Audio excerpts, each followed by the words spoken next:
Japanese government for the hospitality they've shown to Jill, myself, and our whole team.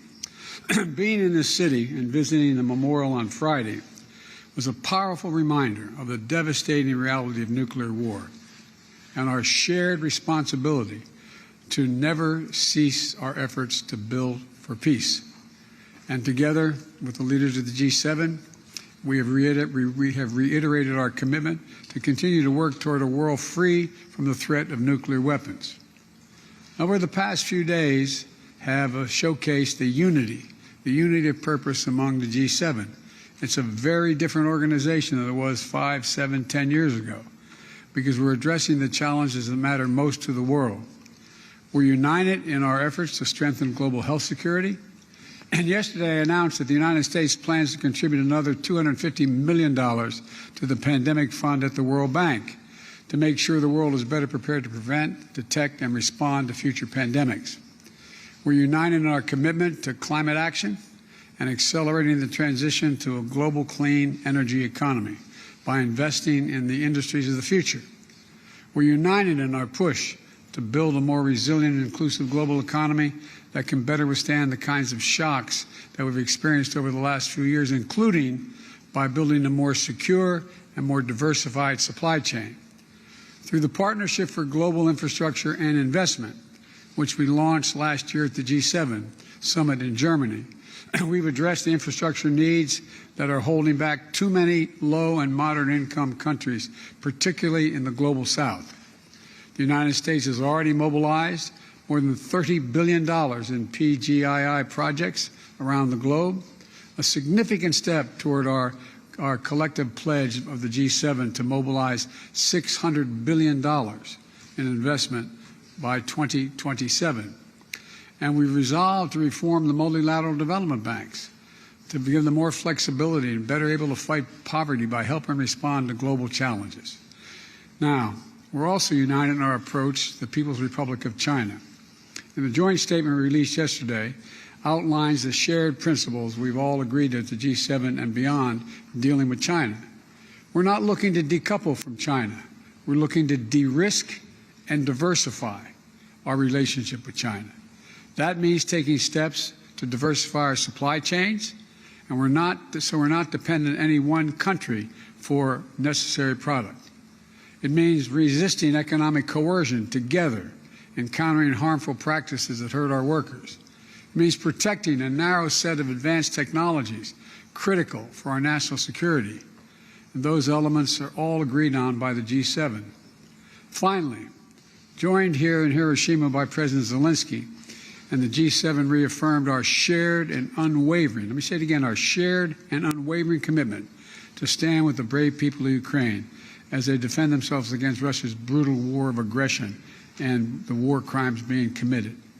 Together with our partner countries, we reiterated the need for a just peace that respects Ukraine's sovereignty and territorial integrity, both core principles of the UN Charter. Russia started this war, and Russia could end it today by withdrawing its troops from Ukraine, internationally recognized borders, and ceasing its assault. Until then, Ukraine's ability to defend itself is essential to being able to end this war permanently and through diplomacy. You know, and this morning, I once more shared and assured President Zelenskyy, together with all G7 members and our allies and partners around the world, that we will not waver. Putin will not break our resolve as he thought he could 2 years ago, almost 3 years ago. We're going to continue to provide economic, humanitarian, and security assistance to Ukraine so it can stand strong as long as it needs it. And today, the United States announced our latest tranche of artillery, ammunition, anti-tank weapons, and bridging equipment to help Ukraine succeed in the battlefield.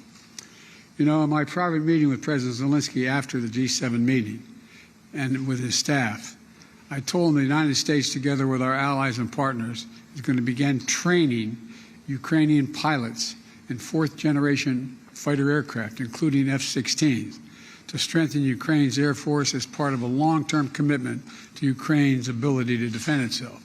We provided last year all that they needed to deal with what they were dealing with at the moment. And that's when now we're moving in the direction of putting them in a position to be able to defend themselves in ways beyond what they've had to deal with so far. The past few days have once more underscored how important America's global leadership is. Presumptuous thing for an American president to say, but I think you'll find if you ask any of our colleagues, it's true. The security and prosperity of the American people are substantially increased by working in concert with our closest allies and partners to build a future of greater economic strength and resilience in a world that is more peaceful and stable. And on many of these issues that matter to the American people, accelerating our clean energy transition, preventing another pandemic, dealing with China, standing up for Ukraine, the meetings I've had with my fellow G7 leaders have left us more united, more resolved, and more determined to set up for the greater progress in the months ahead. And this has been an extremely significant and important summit. With that, I'm going to take some questions. And Trevor of Reuters. You spoke a moment ago about what you won't do in terms of your negotiations with Republicans, but I'm interested in what you've signaled you already might do. In particular, by conceding in these negotiations to some form of a cap or freezing spending, are you concerned that Mr. McCarthy has already forced you into accepting a policy position that could tip this economy into a recession? No, I don't believe that's the case at all. As a matter of fact, I think that we can reach an agreement. As I've told you, and you may be aware, you've seen it, we have provided for a proposal that would cut $1 trillion off the baseline spent from the year before by just agreeing to deal with what was initially offered. And secondly, we're in a situation where let me put it this way. If you all were doing your budget at home and you said, okay, we have to make some cuts, would you only look at the spending, or would you also look at your income, what was coming in the door, to determine what you could afford? And so part of what I've been arguing from the beginning is the need to consider the tax structure as well as cutting spending. I'm willing to cut spending, and I propose cuts in spending of over $1 trillion. But I believe we have to also look at the tax revenues. The idea that my Republican colleagues want to continue the $2 trillion tax cut that had profound negative impacts on the economy from the Trump administration, the fact that we've provided for the number, we got a lot of input from serious economists and former administration officials in both parties that we need more people who are qualified to be able to look at the tax returns of the 1,000 billionaires in America. Very complicated stuff. It's estimated that if we had the appropriate number of tax personnel, that we would save somewhere between, we would generate somewhere between $200 billion and $400 billion in tax revenue. And there's a lot of other, for example, the idea that we're, in terms of taxes, that they refuse to, for example, I was able to balance the budget and pass everything from the global warming bill. Anyway, I was able to cut by $1.7 billion in the first 2 years the deficit that we were accumulating. And because I was able to say to it that the 55 corporations in America that made $400 billion, or $400 billion, that they pay zero in tax, zero. And so we said you got to pay a minimum of 15% taxes. What a horrible thing! You're paying more than 15% in taxes, every one of you out there. And so guess what? We not only balanced the budget, we were able to reduce the deficit by $1.7 billion. And so there's a lot of things that they refuse to look at in terms of tax generation, as well as what kind of people we're going to increase taxes for. Like I said, we're now down to, we went from roughly 740 billionaires to about 1,000 billionaires in America. They're paying an average tax rate of 8%. Raise your hand if you want to pay 8% only. I think you'd all be ready to do that. So my point is that there's a lot of things that they refuse to entertain, and they just said revenue is off the table. Well, revenue's not off the table. And so that's what we continue to have a significant disagreement on the revenue side. All right, we've been listening to the U.S. President Joe Biden speaking at the G7 summit in Hiroshima, Japan. Joe Biden speaking there more on domestic issues, but before that, he spoke a great deal about Ukraine, about the commitment of the G7 members to continuing their support of Ukraine in its fight against Russia. He also spoke about the unity of the G7 nations in addressing the challenges facing the global south, supporting investments in those regions, supporting global health, climate action, working together to ensure a more resilient and global economy, also unity on the position of the G7 on China. So a lot of different issues that have been discussed at this summit. Our chief international editor, Richard Walker, has been following all of that, and he is with us from the G7 in Hiroshima. Richard, what stood out for you most in Biden's remarks that we heard? Well, I think, of course, what stood out at the end there, Mariana, you can't really ignore it, is what happens when you take the White House press corps to Japan. You can end up with questions about domestic politics. And, of course, it is true that Joe Biden is facing a serious domestic situation.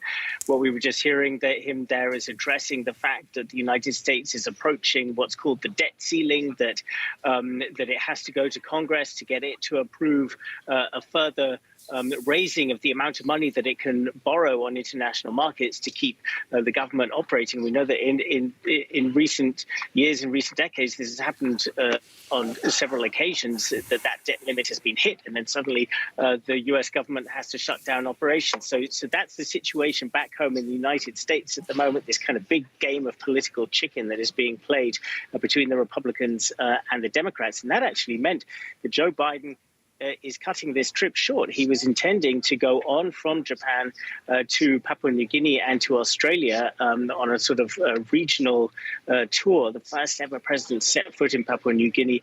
He had to bin that already before coming to Japan, saying he wants to get back to Washington to deal with the situation. And as you see, that's what the U.S. press corps are very focused on there.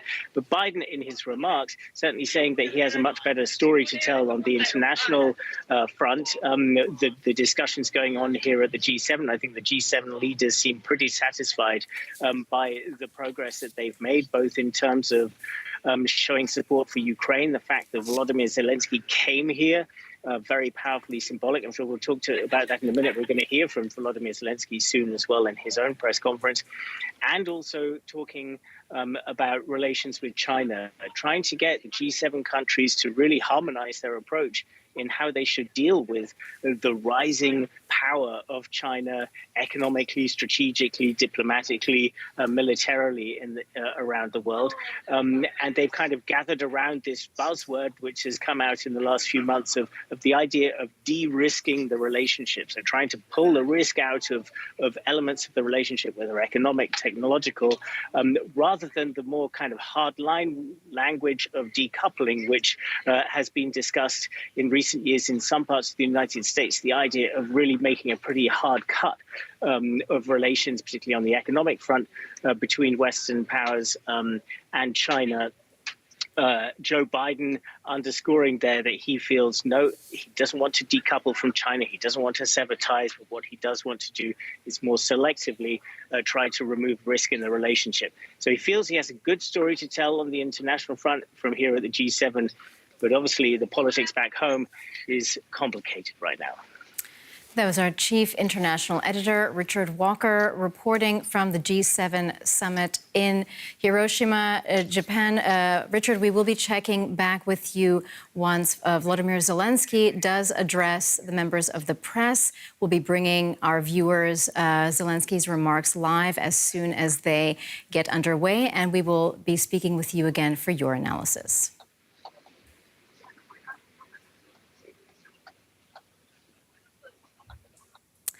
Well, earlier in Hiroshima, the Ukrainian president addressed the state of battle in the eastern Ukrainian city of Bakhmut just a day after Russian forces claimed its capture.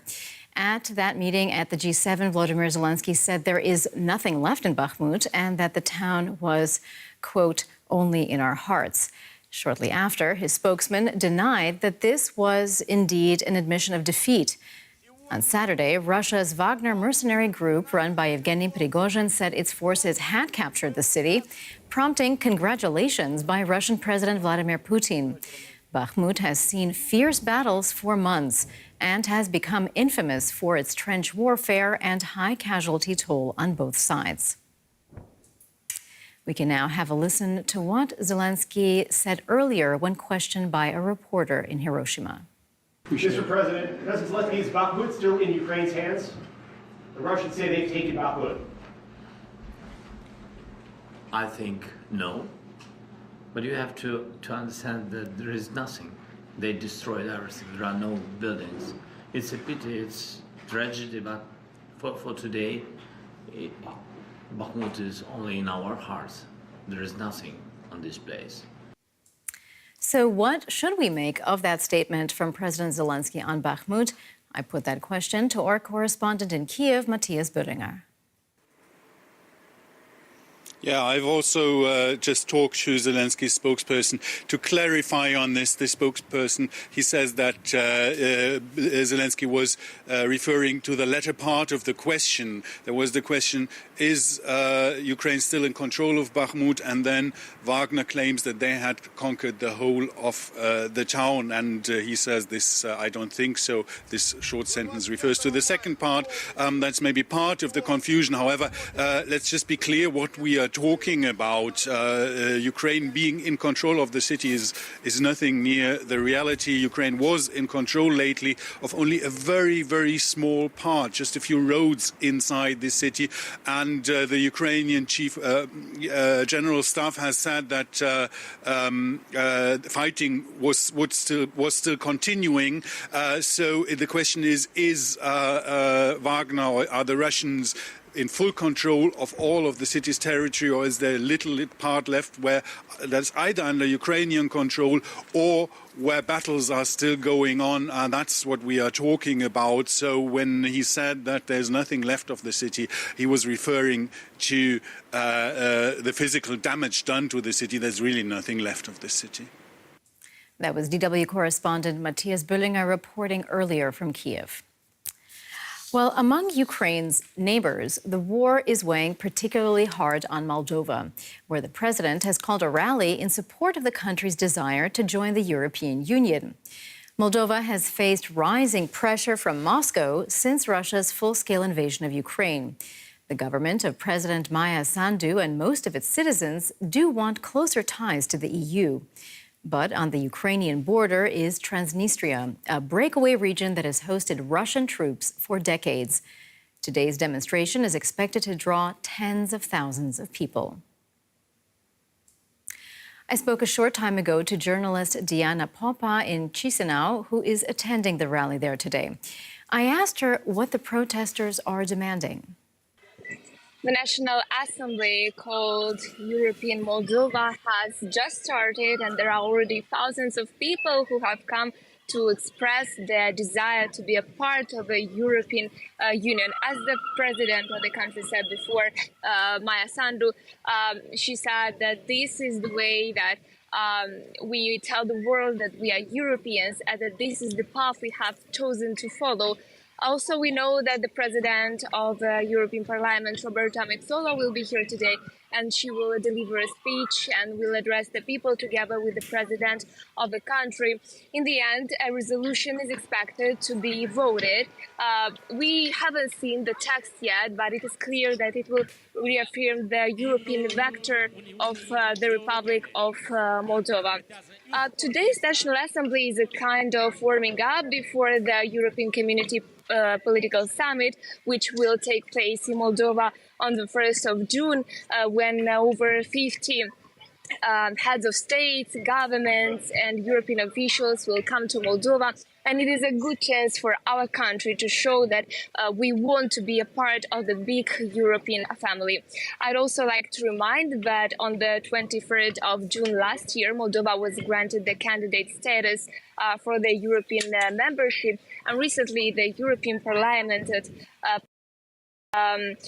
said that it would be good to start the negotiations for integration as soon as possible after all the conditions of the European Commission would be fulfilled.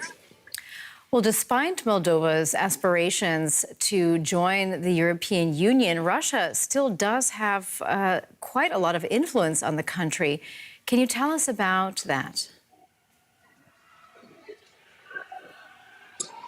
Yes, first of all, there is the breakaway region of Transnistria, where Russian troops are present for almost 30 years.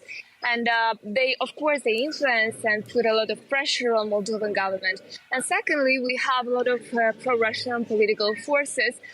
For instance, last weekend, in the south of the country, in the autonomy of Gagauzia, a pro-Russian party has won the elections.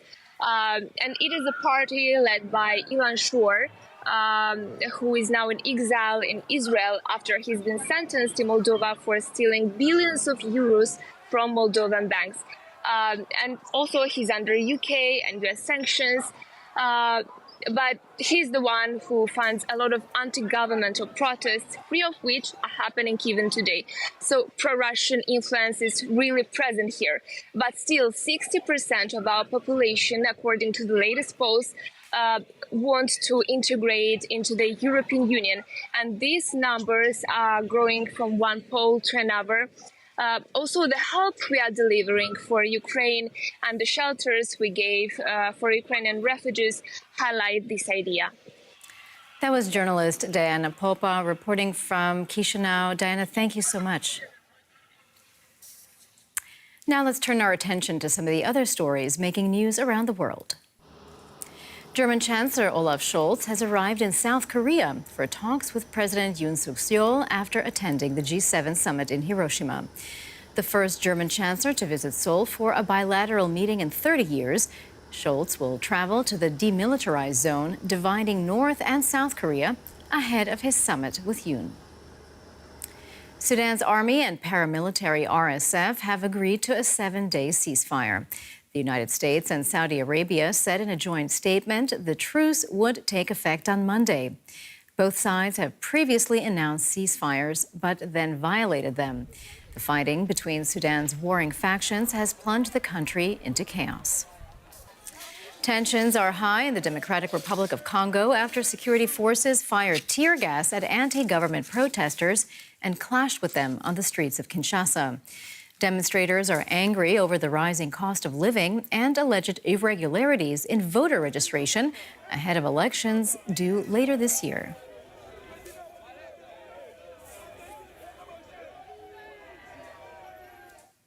To Greece now, where voters are heading to the polls to elect a new government. They're most worried about bread and butter economic issues resulting in Europe's highest national debt. But as DW correspondent Jack Parrick reports, people also have many other serious concerns. Unsurprisingly, traders here at this fish market in central Athens put the most weight for their vote in Greece's upcoming elections on the economy.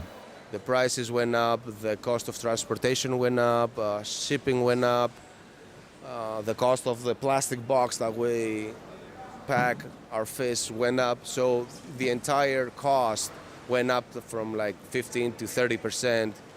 Jerry says he still tries to keep his prices low for customers, but also praises the current government for supporting fish traders like him to digitalize their industry. The two lead parties are the centre-right New Democracy under Prime Minister Kyriakos Mitsotakis and left-wing Syriza party of his predecessor Alexis Tsipras. The government has been embroiled in a scandal involving the use and sale of predator software used to spy on political opponents and journalists. And government ministers resigned in February for failing to prevent a passenger train crash which killed 57 people. Safety now after the train.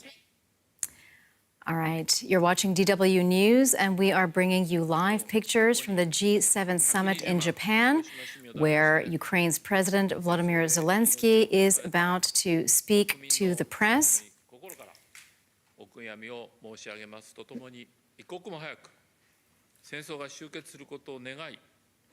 We're still listening to the introductory remarks by the host country, Japan.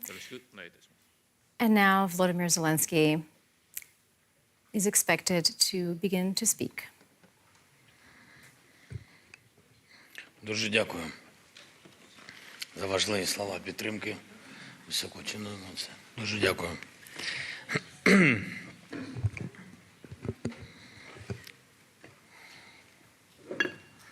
Шановні присутні, дорогий японський народи, усі у світі, хто цінує мир. Я прибув сюди з країни, від якої війна могла би залишити лише тінь на камінній історії. Але наші героїчні люди повертають історію так, що ми змусили саме війну стати такою тінню. Я вірю, що війні не місце в світі. Humanity has come a very long way and lost many lives in bloody confrontations. Death fell from the skies. Death came from the sea. Radiation brought death. People brought death to each other. Some say that human history cannot be imagined without the war. We say that the history of mankind should be without war. Ukraine is in the midst of a war of destruction. Invaders have come to our land, and they want not only to conquer us, Ukrainians, but Russia is lying to the world that there are no Ukrainians. If we were not so brave, the Russian genocide against us could have succeeded. The shadow would be of Ukraine, and from the whole nation, just a shadow. But Ukrainians are infinitely brave, infinitely freedom-loving, and we will live freely. Although the enemy is using non-nuclear weapons, the ruins of our cities, which have been burned to the ground by Russian bombs and artillery, are similar to what I've just seen here, which was an honor for me to be in this Museum of Peace. Thank you so much that you gave me such an opportunity. Your people, what I have seen, and what your people have unfortunately seen in their history. Instead of the normal life of thousands and thousands of families, only ashes remain. Instead of cities, there is a scorched wasteland. Instead of houses, only rubble. And now, Hiroshima is a rebuilt city. And we dream of rebuilding all our cities that are now in ruins, and every village where not a single house is left intact after Russian strikes. We dream of returning our territories, just as we have regained our northern territories which were occupied by Russia. We must regain our eastern and southern territories of Ukraine. We dream of returning our people who are now in Russian captivity. These are prisoners of war and civilians, deported adults, and also abducted children. We dream of winning. We dream of peace after our victory. But for this to happen, not only this aggressor has to lose, the ambition of the war itself has to lose. And this is what is important for everyone in the world. I'm here in Hiroshima so that the world can hear the Ukrainian call for unity from here. Russia has trampled on everything that is civilized. It has been occupying our largest nuclear power plant, the largest in Europe, for over a year now. Russia is the only terrorist state in the world that has fired tanks at a nuclear power plant.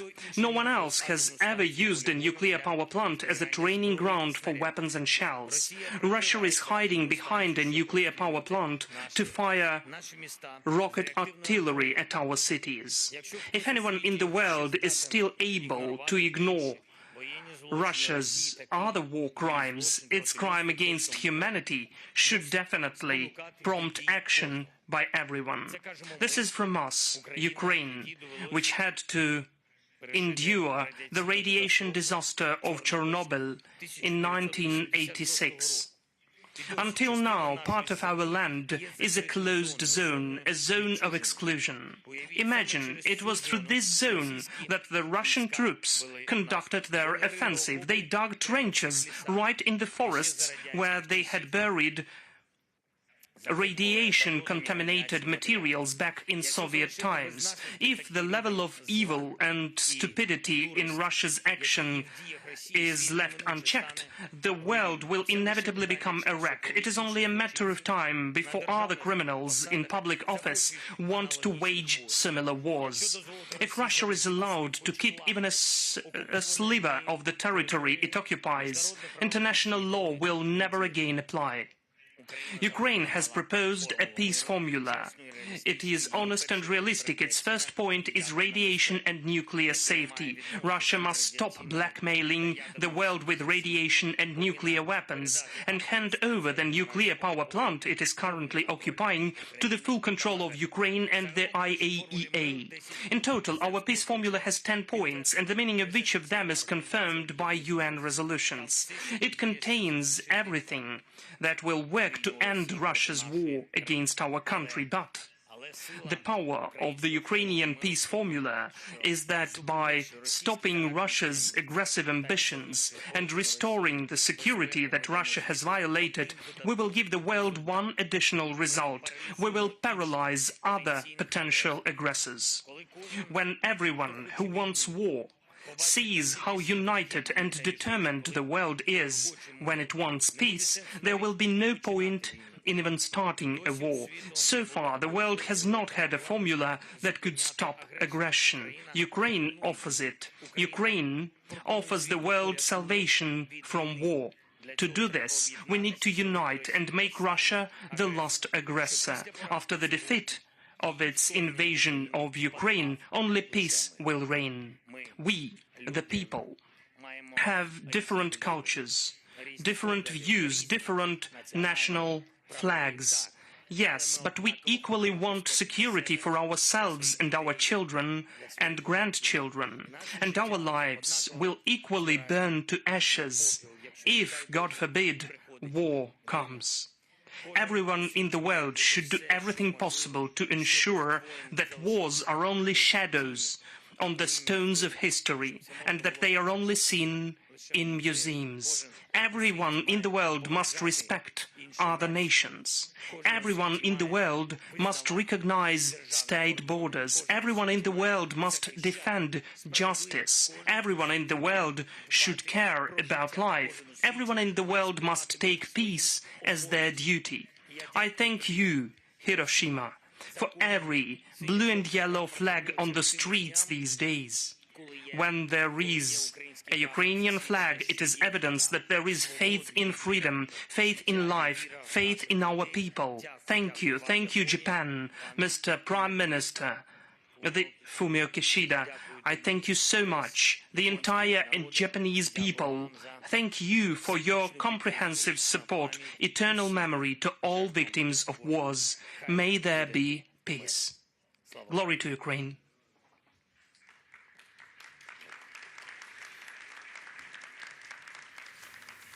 We've been listening to remarks by Ukrainian President Volodymyr Zelenskyy, and now he is taking questions from the press. We have the microphones to the left and to the right from the audience. In the format of a live queue, we are ready to listen to the questions. So please, the question from Al Jazeera, right? Mr. President, there was some confusion about your comments on Bakhmut. So can I ask you to clarify the situation in Bakhmut? Is the battle for the city still ongoing? And the difficult part of my question, was the defence of Bakhmut worth all the effort and, most importantly, all the lives that have been lost? Thank you for the question. We don't have simple questions anymore, as well as we don't have simple answers. Because we have a very complicated neighbor who is a criminal, a terrorist, a complicated enemy. But we are keeping on, we are fighting thanks to the courage of our people, our warriors, and thanks to our cleverness. We are not throwing people to die. For us, the people are the treasure. This is the most important thing what we have. And there are no misunderstandings. I clearly understand what is taking place in Bakhmut, and we all clearly understand why all of that is taking place.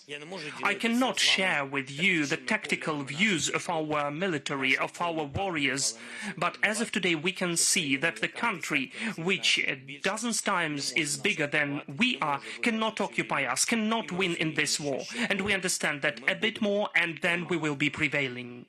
And that is why we are acting how we are acting, valuing lives of the people. The hardest is if Bakhmut had some military tactical mistake, for instance, and people could be surrounded. Then all the military know what could happen. How we could create the situation for people not to be captured. Now our people are accomplishing a very important mission. They are now in Bakhmut. I will not share where exactly, but it witnesses that Bakhmut is not occupied by Russian Federation as of today. There are no 2 or 3 interpretations of those words. Thank you for the question. Dear colleagues, let me once again, we are taking questions not by raising hands, but by standing up to microphones to the left and to the right from the hall. And the second question is from Voice of America, Ukraine. Thank you, Mr. President. Misha Komendowski, White House correspondent. I'm going to switch to Ukrainian, if you don't mind. Mr. President, well, the last time when I saw you, you were in the Oval Cabinet of the White House, and that is when you solved the issue of Patriot systems delivered to Ukraine. Now you're in Hiroshima, and we can see that there was the decision among the allies about the training of the Ukrainian pilots. Does it mean that the issue of the delivery of 15 F-16s is already solved, and when will these aircrafts emerge in Ukraine? Thank you. Thank you for the question. Yes, we really have been working for a long time politically with our partners to get the desired outcome of the strengthening of our skies. Besides air defense, we are grateful for that. We are really grateful to the United States of America as the leaders, as for the support in this sphere, and other partners of ours. And besides air defense systems of different formats, you know that this is the global system. We are not speaking about Patriots. We are also grateful for Hawks, Crotals. We are grateful for IRIS-T powerful package. We are grateful for NASAMS, and it's really a huge number, which is not enough as of today to protect our skies, but still part of it should be in this Western format as the aircrafts, and that is why we have been working on the air. And it is so important for us to have the open mission of training. This is the first step. Further on, we have several months for the training of our pilots, and we will be working for these people to be as educated as possible, as trained and experienced as possible, with huge experience, to decrease this process of training, to make it shorter, and for them to appear to strengthen our state, especially the air defense strengthening. I cannot now tell you how many aircrafts will be able to get. I cannot tell you definitely when it takes place, but we will speed it up because it's important for us every day. We are losing people's lives. Thank you so much. Thank you. Your question, please. Hello, Mr. Mackenzie Gray with Global News from Canada. Today you met with Justin Trudeau, our Prime Minister. He didn't announce any new weapons or aid. Are you satisfied with the support that Canada's been giving to Ukraine in the last number of months?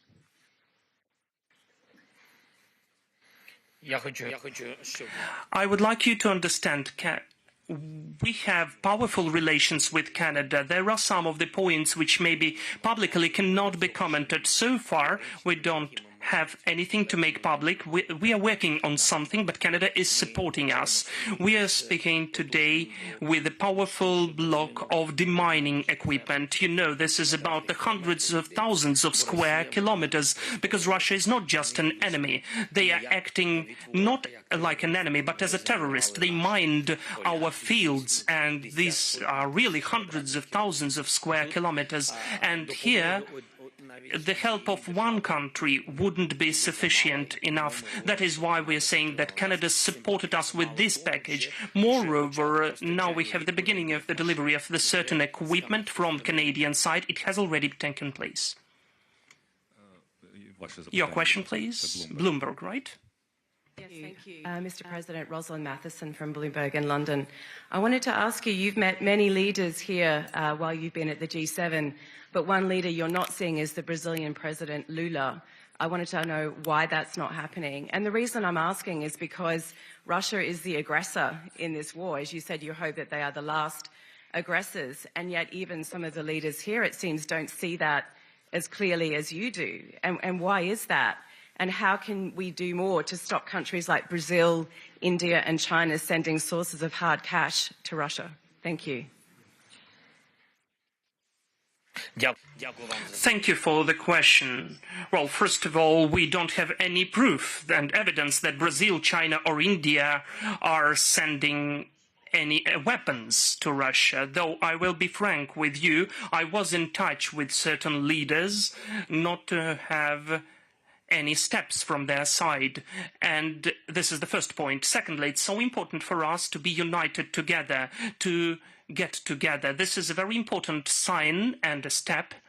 And that is very important for us as a task to involve everyone in the peace formula, which is based upon our experience and our proposals, which I have presented at G20 summit in Indonesia last year. Some time past, we were working very well, and today we need to involve as many countries as possible for the first founding summit. I think that would be a very important political pressure onto aggressor, and that is why this was what we paid attention to and paid time to these conversations. As for the situation with my meetings, I met everyone, almost everyone, all the leaders, and all of them have their own schedules, so I think that is why we couldn't meet with the Brazilian president. I'm sorry, but disappointed that you couldn't get time with Lula? Is it disappointing for you? I think it disappointed him.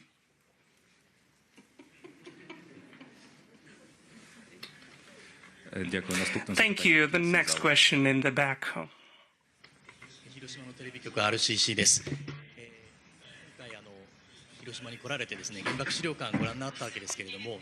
Today you visited the museum of the nuclear disaster. What was the biggest memory for you there? And also, what could you tell to the Japanese people, especially to the residents of Hiroshima,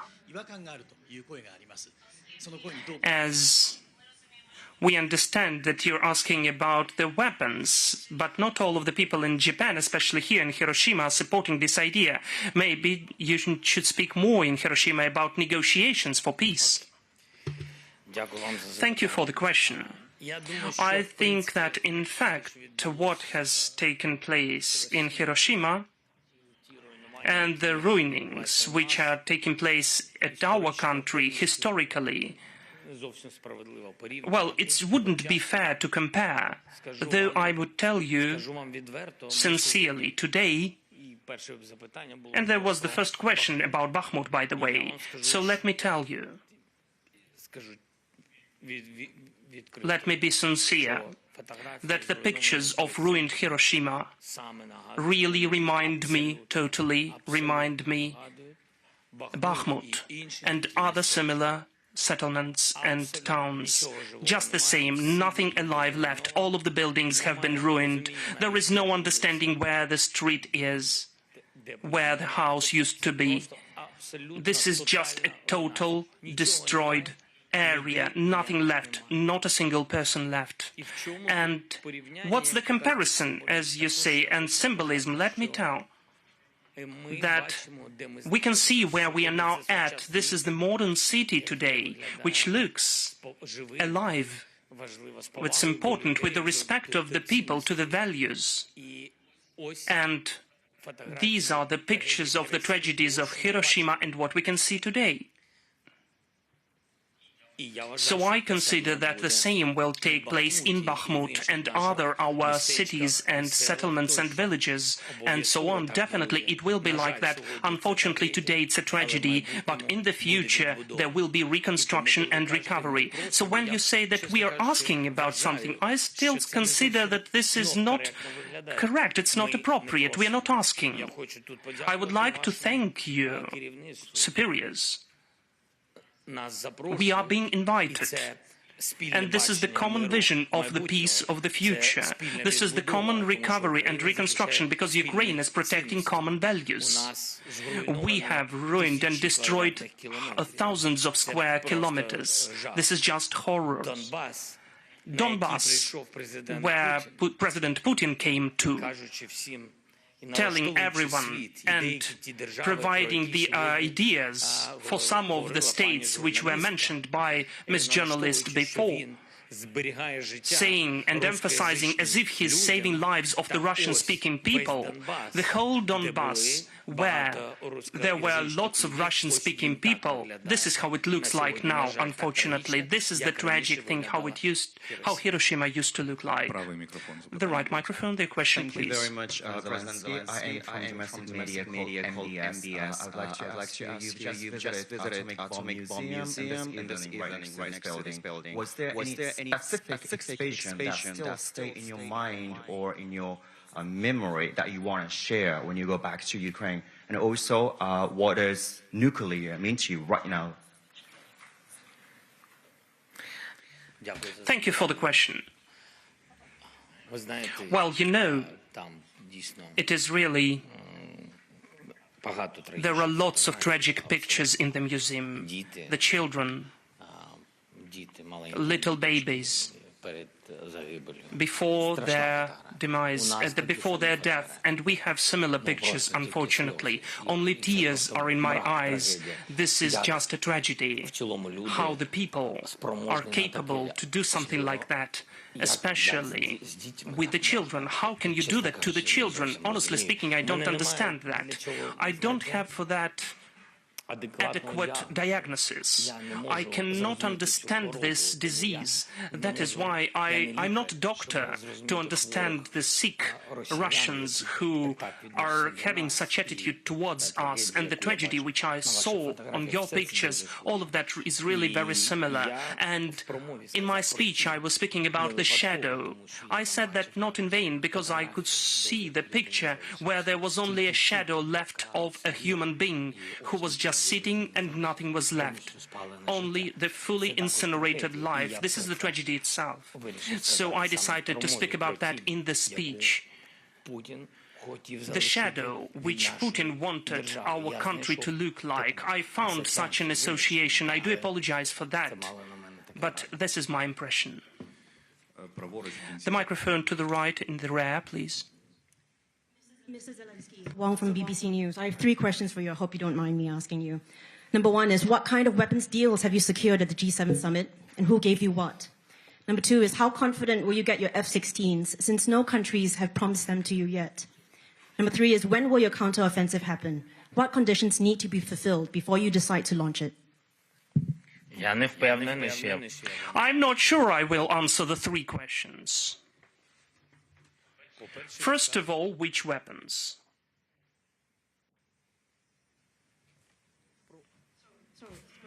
Yeah, I'm sorry. I'm a little bit tired.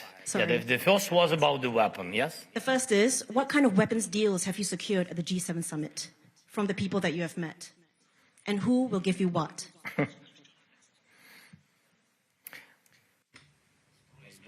The weapons of high quality, it will be provided by everyone. When will you get your F-16s, since no countries have promised? We will be working on that, I'm sure, because we already have the understanding which states we are working with. We have been working before we had the deblocked mechanisms of the training at F-16's fighter jets. We'll have them. I cannot tell you how many. This is not a secret. I really don't know. But as for the weapons, I wouldn't like to mention some of that, but so far, because we just don't have it. So far, still, the question is also very global. Artillery. There should be artillery. As for your third question, as for the counter-offensive, I do apologize. All of your questions are of such a character, that of such a nature, so that I need to answer in a very common manner. Russia will feel when we'll have a counter-offensive. Thank you, dear colleagues. I do remind you, one question each, please. Let us respect all the rest of the journalists. The question from the left, please. President Hugh Remington from Channel 10 in Australia. You met two leaders of major democratic nations, or not members of the G7, India and Australia. Can you tell us what you felt you got from your conversations with Mr. Modi? And Mr. Albanese of Australia has said that he doesn't rule out offering more support to Ukraine, but wants to do so in negotiations with your government. Did you have any discussions about anything new that Australia might do?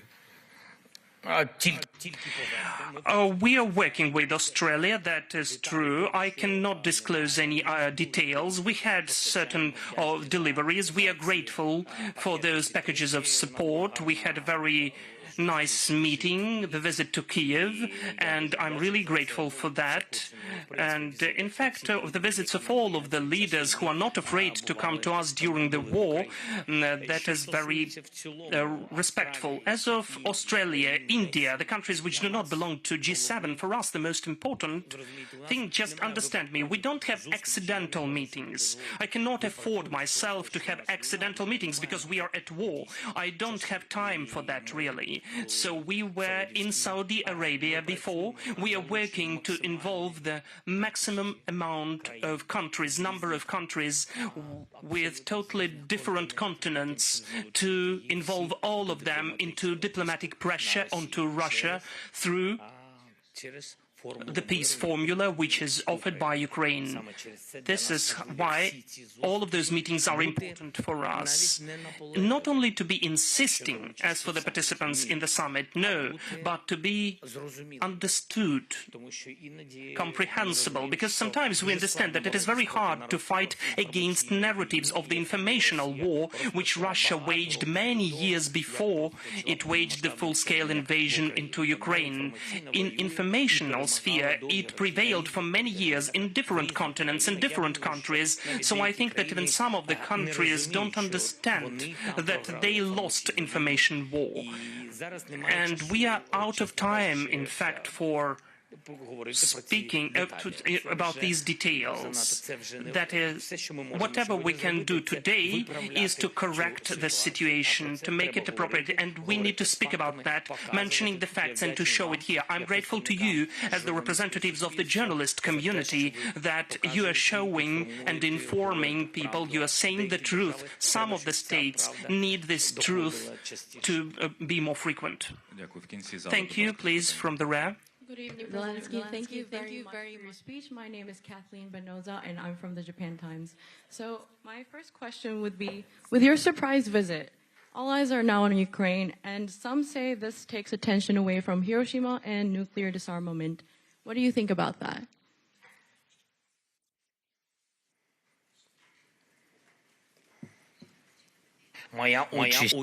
My participants is not a surprise. I was invited to take part in the meeting of G7, but my participation could be online. The visit offline is unexpected because of the security reasons, and because besides G7, the summit also involved other countries besides G7, which are very important to have meetings with Ukraine. Some of our conversations were really the discussions of the matters about Ukraine, and other complicated situations in the world, but we paid most attention to the war in Ukraine. I consider that I need to be here. I would like to thank the states which helped us during all these times to deblock some of the issues.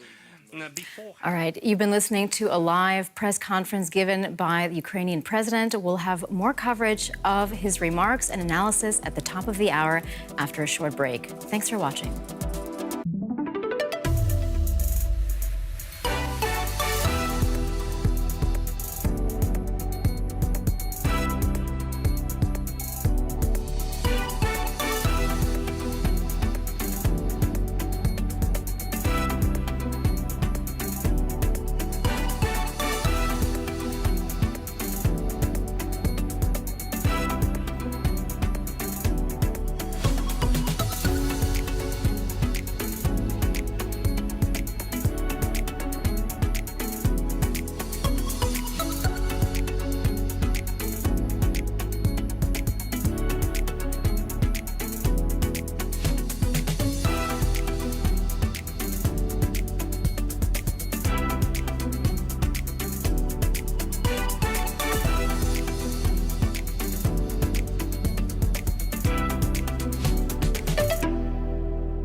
Hello and welcome to another edition of the 77%.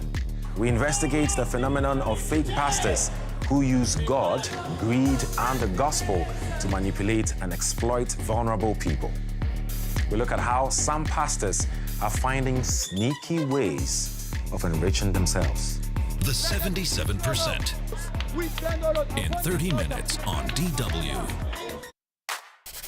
What is art? A hallmark of civilization.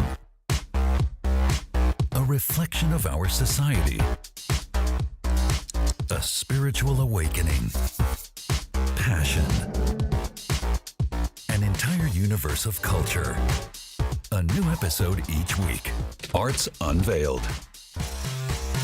In 90 minutes on DW.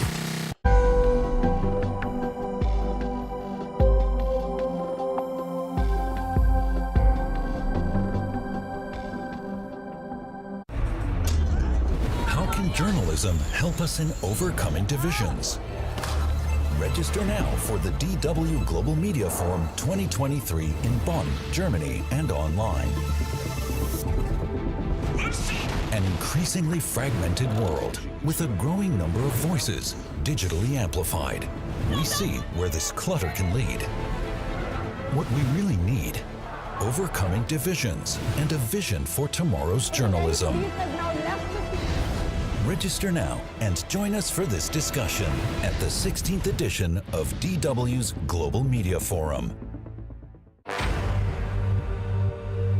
One of mankind's oldest ambitions could be within reach. What if it really is possible to reverse aging? Researchers and scientists all over the world are in a race against time. They are peers and rivals, with one daring goal: to outsmart nature. More life. Watch now on YouTube, DW Documentary.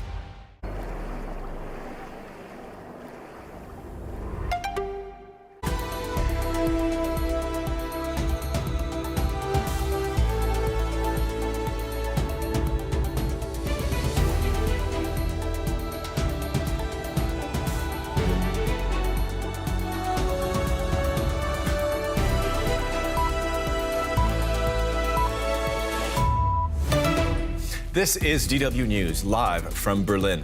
Volodymyr Zelenskyy wraps up a symbolically powerful trip to the G7 summit in Japan by denying that Russia has taken the Ukrainian city of Bakhmut. Сьогодні вони знаходяться в Бахмуті. В яких точках ділитися не буду, але це говорить про те, що Бахмут не охоплений на сьогодні Російською Федерацією. Ніяких двох або трьох окупацій.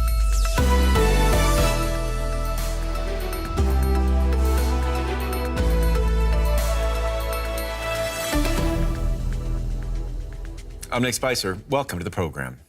Ukraine's President Volodymyr Zelenskyy is at the G7 summit in Japan, lobbying world leaders for more support to fight back against Russia. Zelenskyy laid flowers at a memorial in Hiroshima that commemorates the tens of thousands who died in the atomic bombing of 1945. The Ukrainian leader earlier met U.S. President Joe Biden and held talks with other high-profile leaders. For the first time since the beginning of the Russian invasion of Ukraine last year, Zelenskyy also met with Indian Prime Minister Narendra Modi and South Korean President Yoon Suk-yeol, who were invited to attend the summit as guests. At a press conference, the Ukrainian president said he hoped a new peace plan would not only end the war in his country, but all wars around the globe. When everyone who wants war sees how united and determined the world is when it wants peace, there will be no point in even starting a war. So far, the world has not had a formula that could stop aggression. Ukraine offers it. Ukraine offers the world salvation from war. To do this, we need to unite and make Russia the last aggressor. After the defeat of its invasion of Ukraine, only peace will reign. And American President Joe Biden said the U.S. would support a joint international effort to train Ukrainian pilots on modern fighter aircraft, including F-16s, to help Ukraine succeed in the battlefield. To strengthen Ukraine's Air Force as part of a long-term commitment to Ukraine's ability to defend itself. We provided the last year all that they needed to deal with what they were dealing with at the moment. And that's when now we're moving in the direction of putting them in a position to be able to defend themselves in ways beyond what they've had to deal with so far. The past few days have once more underscored how important America's global leadership is. And for more on this, we are now joined by our chief international editor, Richard Walker, who is following the summit. Richard, tell us more about the promised support that Biden formulated.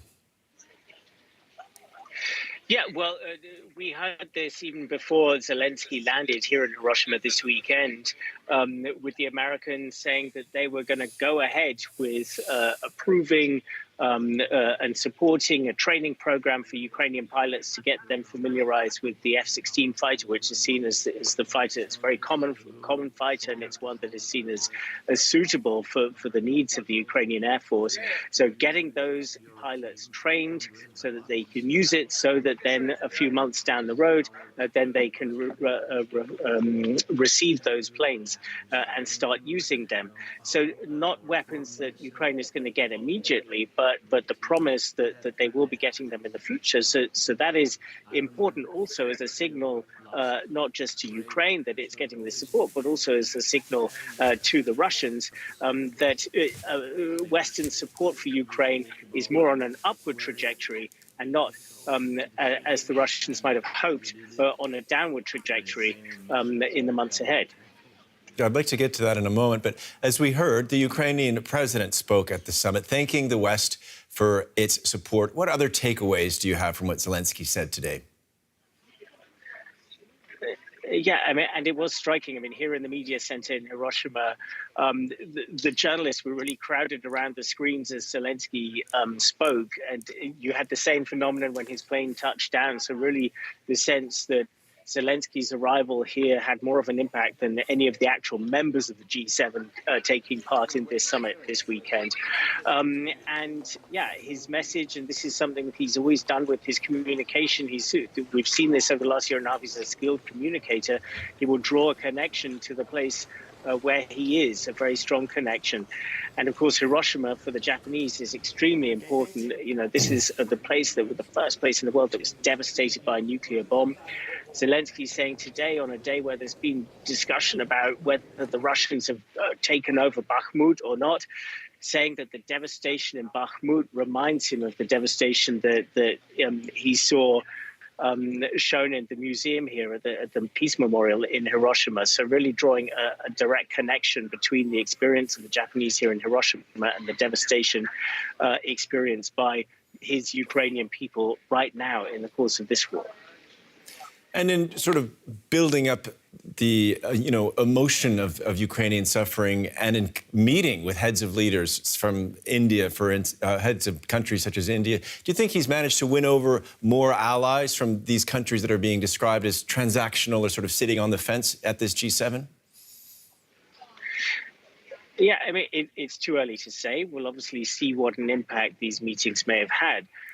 It was interesting that it was pointed out by one of the people asking a question at the press conference with Zelensky that he didn't have a one-to-one sit-down with President Lula of Brazil. And there was reporting in the Brazilian press that the people around Lula felt a little bit kind of like the West was trying to bounce them into an interaction with Zelensky that they didn't necessarily feel ready for. But Narendra Modi, India's prime minister, did have a meeting with Zelensky, in fact, within just a few hours of Zelensky landing on Saturday, and was extremely warm and emotional in his comments to Zelensky before the cameras at the beginning of their meeting. Facing each other across the table, Modi said that he sees the war not as a matter of politics, but as a matter of humanity, of human values, and saying that he would personally, and India as well, do everything in his and their power to bring this to an end. So it's going to be very interesting to see if anything concrete follows up on this, whether there is any move by the Indians to try to use some influence on Russia. But we should bear in mind that India, in the course of the last year and a half since the war began, has massively increased its trade with Russia, particularly in hydrocarbons. So Indian money is flowing into Vladimir Putin's coffers. And I'm sure that Volodymyr Zelensky would not have been shy to point that out to Modi once the cameras were out of the room. Okay, as one can well imagine. Richard Walker, DW's Chief International Editor. Thank you.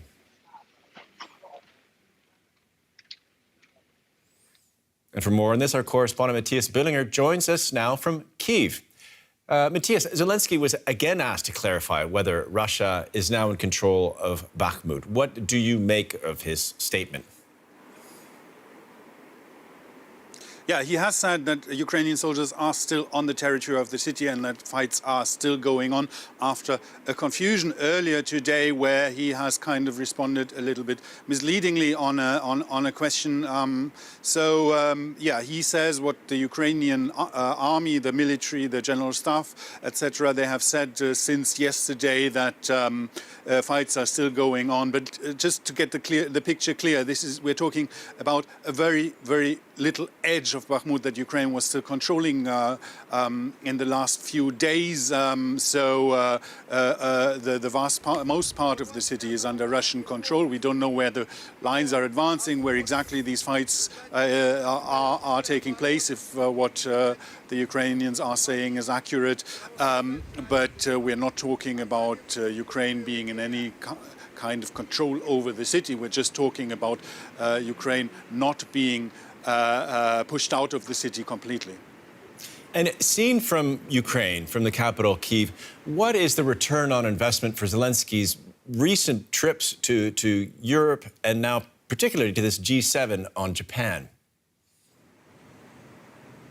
Yes, Zelenskyy has hesitated to travel abroad for a long time for security reasons. That was understandable in the beginning of the war, and many leaders have been happy to come here and to get a picture for themselves. But in the end, this personal communication is important, and what we've seen from these trips, especially the trips through Europe lately, that it really makes a difference, and that many maybe critical points could be solved in personal discussions, that his effort to come was really valued, and he returned with quite a lot of commitments from the partners in terms of arms deliveries and other aid. In this case, talking about Hiroshima, it's quite important, of course, that he also talks has also an opportunity there to talk to those who are not close allies of Ukraine, but who might, tread a more careful line, a more neutral even line, or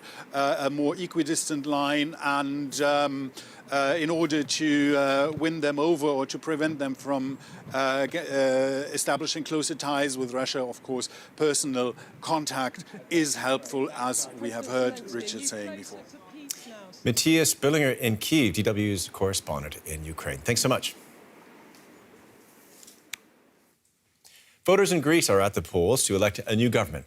They're most worried about bread and butter economic issues resulting in Europe's highest national debt. But as DW correspondent Jack Perrick reports, people also have many other serious concerns.